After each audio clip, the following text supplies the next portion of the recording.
one of the things that the federal government can do, and this might sound, it doesn't matter. One of the things the federal government can do is stop focusing on LGBT issues. And the reason I say that is when the goal of the federal government is to center the marginalized. And so it actually goes beyond LGBT issues, but actually goes to more the impulse of everyone on the left or the left-leaning people.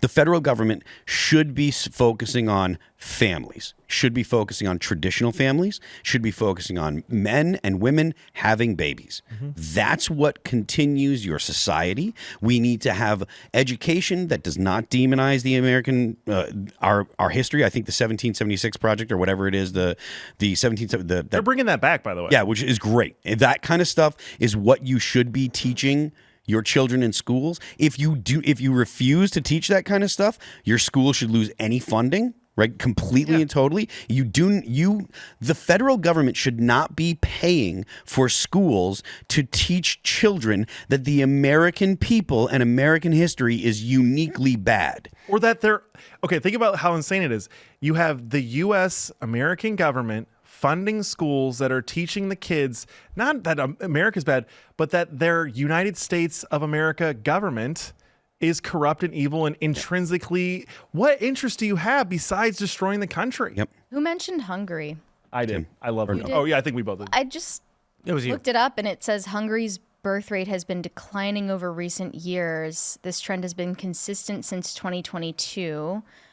The probably why they're fertility rate has shown a slight increase in recent years, reaching, well, it's still early, but 1.5 births per woman in 2025, a 0.45% increase from 2024.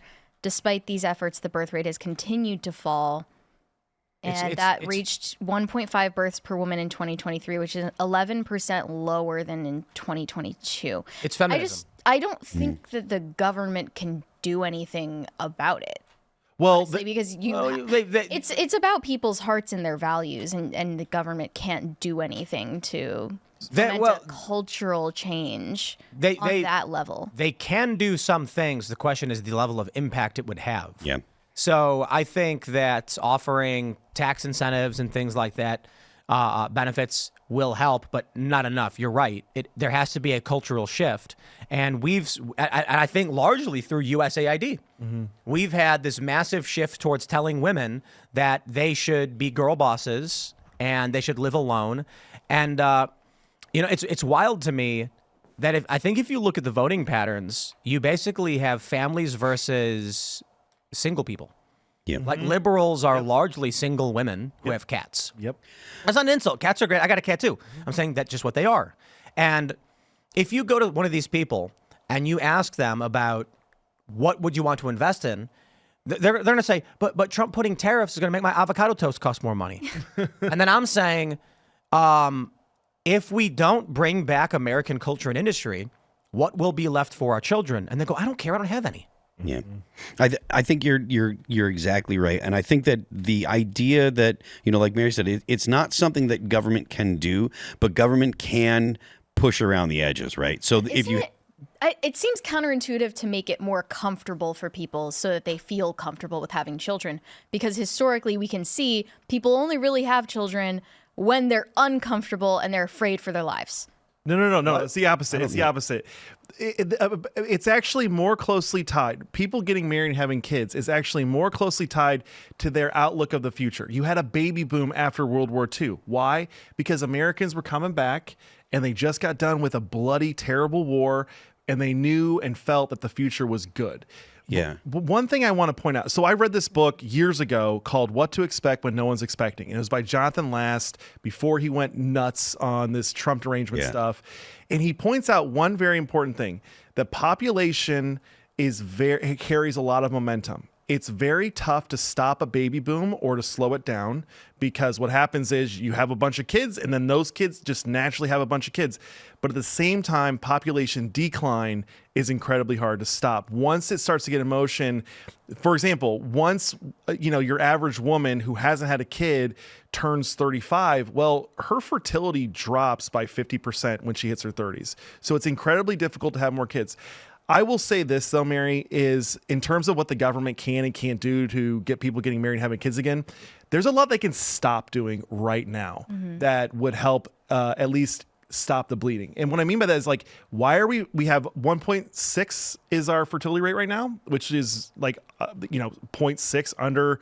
To be fair, liberals are at like 1.3 and conservatives are like 1.8. Well, we got to get those numbers. But I know, but I'm just saying, like, liberals are doing worse. What I meant when I said that is that you can just see when any country becomes wealthy. Yeah.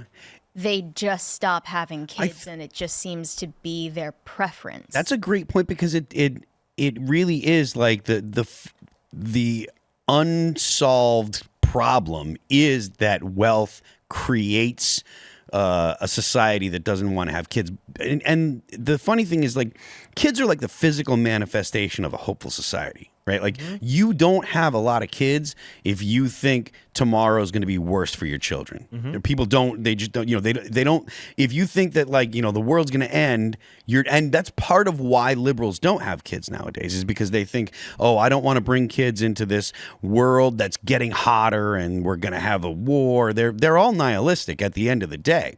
And so they're like, well, I want to live for myself.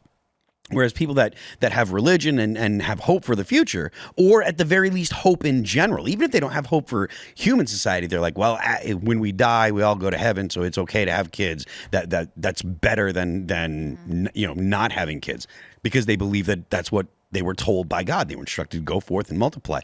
But I do think that children are the physical manifestation of a hopeful society. And I think that without religion, you end up with a lot more nihilism and a lot of people that are just like, I don't want to have kids. I'm going to live for myself and live for today. How you solve that, I don't know.